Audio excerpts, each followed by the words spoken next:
بسم اللہ الرحمن الرحیم السلام علیکم۔ ایک طرف عمران خان اور تحریک انصاف کے قائدین اور کارکنان کے خلاف انتقامی کارروائیوں کا سلسلہ شروع ہے، دوسری طرف عوام کو مہنگائی، لوڈ شیڈنگ اور معاشی تباہی اور بربادی نے انتہائی عام مقام پر لا کر کھڑا کر دیا ہے۔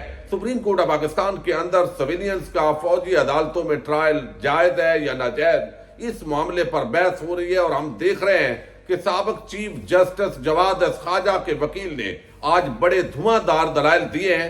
سول سوسائٹی کے وکیل فیصل صدیقی صاحب نے بھی بہت عام سوالات اٹھائے ہیں، لیکن 7 رکنی لارجر بینچ کے جو نئے سوالات ہیں ان کے جوابات دینے میں وہ ناکام رہے ہیں۔ اور اس وقت محسن نقوی حکومت انہوں نے کس طرح سپریم کورٹ آف پاکستان کے اندر جمع کروائی گئی رپورٹ کے اندر ایک بڑا بلنڈر کیا ہے، اس پر بھی بات کریں گے۔ لیکن قاضی فائد عیسیٰ کی چیف جسٹس کے طور پر تعیناتی کا نوٹیفکیشن 3 ماہ حکومت نے پہلے کیوں جاری کیا؟ اعتزاز احسن نے بھی اس پر سوالات کھڑے کر دیے ہیں، اس پر بھی ہم بات کریں گے، اور میں امید کروں گا کہ آپ سماعت کرنے کے بعد ہمیشہ کی طرح اپنے قیمتی فیڈ بیک سے ضرور آگاہ کریں گے۔ اگرچہ اس سے پہلے سپریم کورٹ آف پاکستان نے الیکشن تاخیر پر بھی فیصلہ دیا تھا اور کہا تھا کہ 14 مئی کو ہر صورت الیکشن ہونے چاہیے۔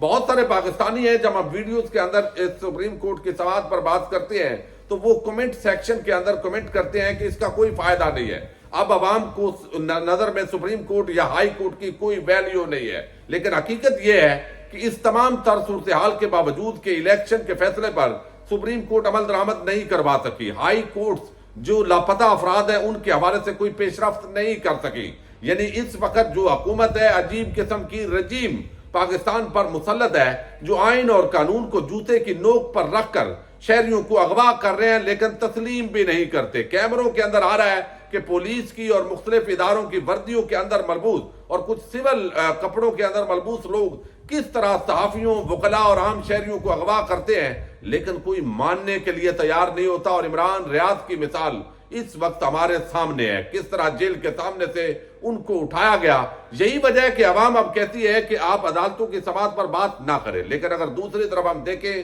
تو اس وقت اگر آج بھی عمران خان کی لاہور ہائی کورٹ سے 2 کیسز کے اندر ضمانتیں منظور ہوئی ہیں۔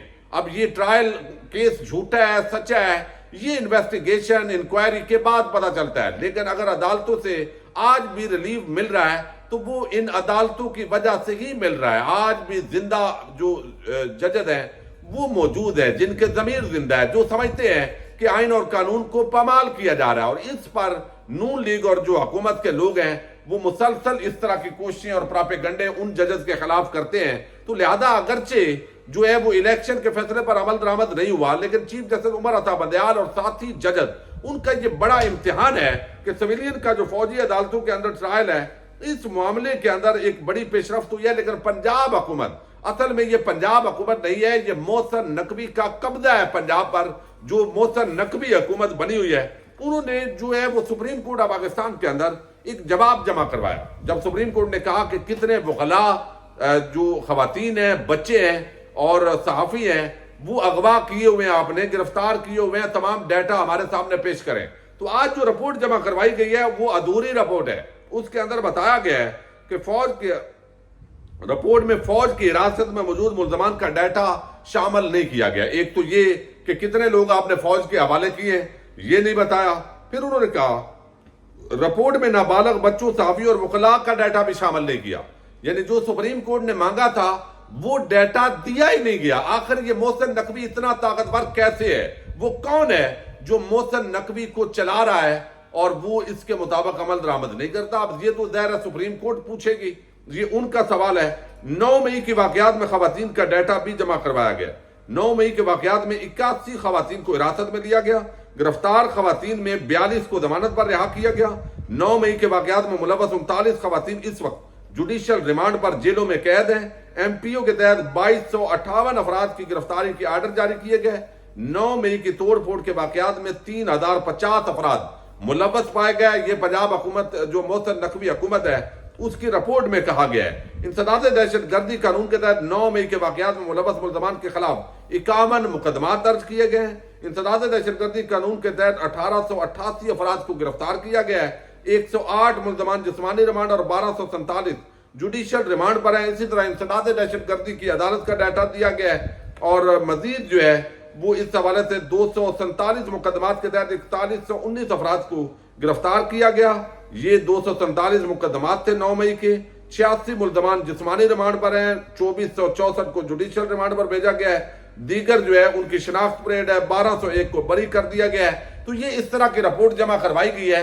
لیکن خواتین، بچے، وکلاء، ان کے حوالے سے اسپیسیفک رپورٹ جو سپریم کورٹ نے مانگی ہے وہ جمع نہیں کروائی. اب دیکھتے ہیں چیف جسٹس بندیال اور یہ 7 رکنی بینچ اس محسن نقوی جیسا شخص جو ہے اس سے کیا پوچھتے ہیں. دوسری طرف ہم نے دیکھا گزشتہ روز جو چیف جسٹس نامزد چیف جسٹس ہے قاضی فائد عیسیٰ، ان کا جو رویہ تھا اور ان کے ساتھ جو جسٹس سردار طارق ہیں وہ بھی انہی کے گروپ کے مین آدمی ہیں اور انہوں نے کچھ وہاں بینچ سے جو علیحدگی اختیار کی. اس پر اعتزاز احسن اور سردار لطیف کھوسہ نے محنت ترلا بھی کیا، لیکن انہوں نے وہی جوابات دیے جو نون لیگ والے سوشل میڈیا پر جواب دیتے ہیں. اسی طریقے سے اب اس پر بی بی سی کو ایک انٹرویو دیا ہے اعتزاز احسن نے اور انہوں نے یہ معاملہ ان کے سامنے رکھا ہے کہ قاضی فائد عیسیٰ کو اس حکومت سے ہوشیار رہنا چاہیے. اب سپریم کورٹ کا فیصلہ ہے، فیصلے کے مطابق آپ نے جو سینئر موسٹ جج ہوگا وہی چیف جسٹس بنے گا. چیف جسٹس نے بننا ہے 17 ستمبر کو حلف لینا ہے. اس سے پہلے چیف جسٹس عمر عطا بندیال رہیں گے. لیکن یہ نوٹیفکیشن جاری کیوں کیا گیا؟ اعتزاز احسن کہتے ہیں اور یہ قاضی صاحب کو بھی بتایا ہے کہ تھوڑا سا آپ بھی مائنڈ اپلائی کریں. وہ کہتے ہیں کہ یہ جو 3 ماہ پہلے نوٹیفکیشن جاری کیا گیا ہے، حکومت نے موجودہ چیف جسٹس کو ایک واضح پیغام دیا ہے کہ جن مقدمات کے فیصلے انہوں نے محفوظ کیے ہوئے ہیں جو کہ حکومت سے متعلق ہیں تو وہ اس بارے میں محتاط رہیں، جو کہ حکومت کی ایک بانڈی حرکت ہے اور ایک کلیریکل ایکٹ ہے. یعنی وہ کہتے ہیں کلیریکل ایکٹ یعنی صرف آپ نے نوٹیفکیشن نکال دیا 3 مہینے پہلے 17 ستمبر کو انہوں نے حلف لینا ہے، اس وقت کے بعد وہ چیف جسٹس بنیں گے. تو اس سے پہلے تو چیف جسٹس بندیال ہے، لیکن یہ صرف ایک بھونڈی حرکت ہے اور پریشر ڈالنے کی کوشش ہے. 19ویں ترمیم کے تحت اب تو آئین کے سیکشن 175A میں یہ واضح طور پر لکھ دیا گیا کہ چیف جسٹس کی مدت ملازمت ختم ہونے کے بعد سپریم کورٹ کا سب سے سینئر جج اگلا چیف جسٹس ہوگا.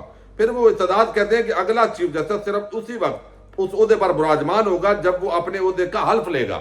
تو لہذا قاضی صاحب ابھی سے جو چیف جسٹس بننے کی کوشش کر رہے ہیں یہ ان کو نہیں کرنا چاہیے. انہوں نے یہ بات کی ہے کہ اگلا چیف جسٹس صرف اسی وقت اس عہدے پر براجمان ہوگا جب وہ اپنے عہدے کا حلف لے گا. انہوں نے کہا جب یہ آئین میں نہیں لکھا گیا تھا تو سن 1998 میں سپریم کورٹ کے 10 رکنی لارجر بینچ نے اسد علی کیس میں یہ اصول طے کر دیا تھا کہ چیف جسٹس کے ریٹائرمنٹ کے بعد سپریم کورٹ کا سب سے سینئر جج پاکستان کا چیف جسٹس ہوگا. تو انہوں نے جو ایک جملہ ہے کہ وہ جس طریقے سے کہ وہ پہلے چیف جسٹس نہ بنے، یہ اعتزاز صاحب کا نہیں ہے، لیکن ان کا جو مطلب ہے وہ بڑا واضح ہے کہ اس وقت جو ریئیکٹ ہو رہا ہے شاید کچھ ججز کی طرف سے سپریم کورٹ آپس میں تقسیم ہے اور اس تقسیم کا جو فائدہ ہے وہ نون لیگ کی یہ حکومت جو ہے اور باقی پی ڈی ایم ٹولے کی جو حکومت ہے وہ اٹھا رہی ہے، جبکہ ان کو اس طرح بینچ سے علیحدہ نہیں ہونا چاہیے تھا. اور شاید وہ اس طرف اشارہ کر رہے ہیں کہ یہ سارا کچھ ایک بظاہر جو ہے وہ ایک دوسرے کی سہولت کاری ہو رہی ہے، جو کہ میں بہت ہی محتاط الفاظ کے اندر آپ کے سامنے رکھ رہا ہوں.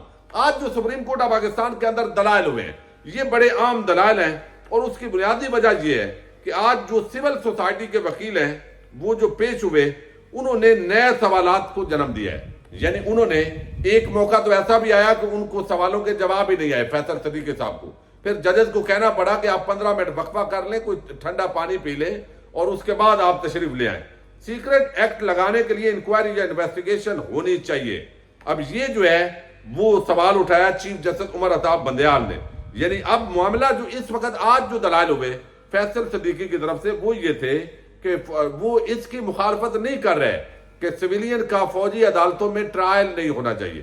وہ سول سوسائٹی کے نمائندے کے طور پر پیش ہوئے ہیں اور انہوں نے کہا کہ میں یہ چاہتا ہوں کہ اس سے پہلے کوئی نہ کوئی کرائیٹیریا تو ہو کہ کس کرائیٹیریا کے تحت ان لوگوں کو جو ہے وہ ادھر جو ہے وہ لے جایا گیا ہے. اب عام آدمی کس کو جب بھی چاہیں گے فوجی، وہ کہتے ہیں آرمی ایکٹ یا آفیشل سیکرٹ ایکٹ کے تحت تو ٹرائل تب ہوتا ہے جب بات قومی سلامتی کی ہو.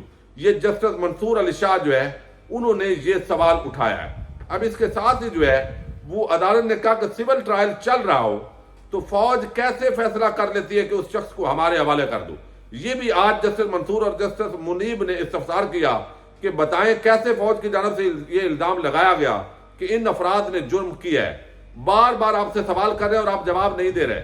سول ٹرائل چل رہا ہے تو فوج کیسے فیصلہ کر لیتی ہے کہ اس شخص کو ہمارے حوالے کرو؟ فوج کا اندرونی طریقہ کار کیا ہے جس میں طے ہوتا ہے کہ سویلین کو ہمارے حوالے کر دو؟ کیا آرمی اتھارٹیز یہ سوال بھی کر سکتی ہیں کہ سویلین کو ہمارے حوالے کر دو؟ اگر کسی کا سول کورٹ میں مقدمہ چل رہا ہے تو کیا فوج یہ کہہ سکتی ہے؟ آپ کے مطابق آفیشیل سیکرٹ ایکٹ والا جرم ضروری نہیں کہ آرمی ایکٹ کے تحت ہوا ہو. کسی کی گرفتاری کے لیے آنے سے پہلے فوج اپنے گھر پر کیا تیاری کرتی ہے یہ ہمیں بتا دیں. اب یہ کہا جا رہا ہے کہ یہ اصل میں جو سوال ہے وہ فیصل صدیقی سے کرنے والا نہیں تھا ججز کا، بلکہ یہ اٹارنی جنرل سے پوچھنے والا ہے، جو کہ وہ یقیناً پوچھیں گے. جسٹس یحییٰ آفریدی نے کہا کہ ضابطہ فوجداری میں دفعات آرمی ایکٹ میں کہاں ہیں؟ اس پر وکیل فیصل صدیقی نے کہا کہ مسئلہ فورم طے کرنے کا ہے کہ کہاں ٹرائل ہوگا. فیصل صدیقی کے جواب پر جسٹس یحییٰ آفریدی برہمی کا اظہار کیا. وہ کہتے ہیں ہمیں آفیشیل سیکرٹ ایکٹ کا سیکشن 13 نہ پڑھائیں. آپ نے کہا آرمی ایکٹ کو رہنے دیں، طریقہ کار کو دیکھیں، پھر تو ہمیں انفرادی طور پر ایک ایک شخص کی گرفتاری کو دیکھنا پڑے گا. یعنی عدالت جو ہے وہ تو پورا فریم ورک دے گی، نہ کہ ایک ایک شخص ایک اصول طے کرے گی. اٹارنی چیف جسٹس نے کہا اٹارنی جنرل سے پوچھیں کہ ٹھوس بنیاد کی بنا پر سویلین کی حوالے کی درخواست کیوں نہیں دی. یہ چیف جسٹس صاحب، لگتا یہ ہے کہ چیف جسٹس صاحب یہ سمجھتے ہیں کہ قانون کے مطابق حوالگی ہو سکتی ہے، لیکن اگر ریکوائرمنٹس پوری کی جائیں تو پھر ہوتی ہے یہ حوالے کی جا سکتی ہے. اسی طرح فوجی عدالتوں کے اندر جو ٹرائل ہے اس پر جو سابق چیف جسٹس ہیں جواد ایس خواجہ، ان کے جو وکیل ہیں انہوں نے بڑے زبردست حسن ایڈوکیٹ صاحب نے دلائل دیے ہیں. اس پر مزید اگلی ویڈیوز کے اندر ہم بات کریں گے، لیکن آج انہوں نے جو عام بات کی ہے وہ آپ کے سامنے رکھ دیتا ہوں. وہ کہتے ہیں کہ آپ کے مطابق آئین کی کون سے بنیادی حقوق ملٹری کورٹس میں ٹرائل سے متاثر ہوں گے؟ یہ چیف جسٹس نے سوال کیا. اس پر وہ کہتے ہیں کہ آرٹیکل 9، 10 اور 25 میں دیے گئے حقوق متاثر ہوں گے.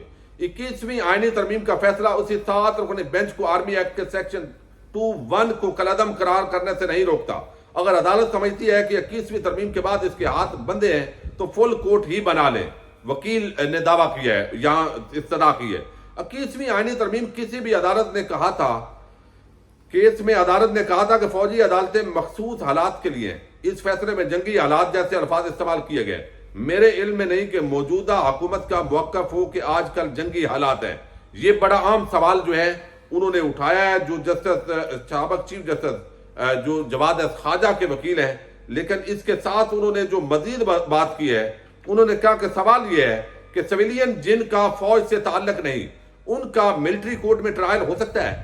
میرا موقف ہے کہ موجودہ حالات میں سویلین کا ملٹری کورٹ میں ٹرائل نہیں ہو سکتا. ہمارا اعتراض یہ بھی نہیں کہ لوگوں کے خلاف کارروائی نہ ہو. ہمارا نقطہ فورم کا ہے کہ کارروائی کا فورم ملٹری کورٹس نہیں، آرمی ایکٹ کا. کل مقصد یہ ہے، کل مقصد یہ ہے کہ آرمڈ فورسز میں ڈسپلن رکھا جائے. جن افراد کو مسلح افواج کی کسی کمپنی وغیرہ میں بھرتی کیا گیا ہو ان پر ہی اس ایکٹ کا اطلاق ہوتا ہے. یہ بڑے عام دلائل جو ہے وہ احمد حسین ایڈوکیٹ نے دیے ہیں، اور اس کے ساتھ وہ اسی سے متعلقہ جو سوالات ہیں وہ انہوں نے اٹھائے ہیں. اس پر ہم تفصیلی اگلی ویڈیوز کے اندر بات کر لیں گے. اجازت دیجیے گا. اللہ حافظ.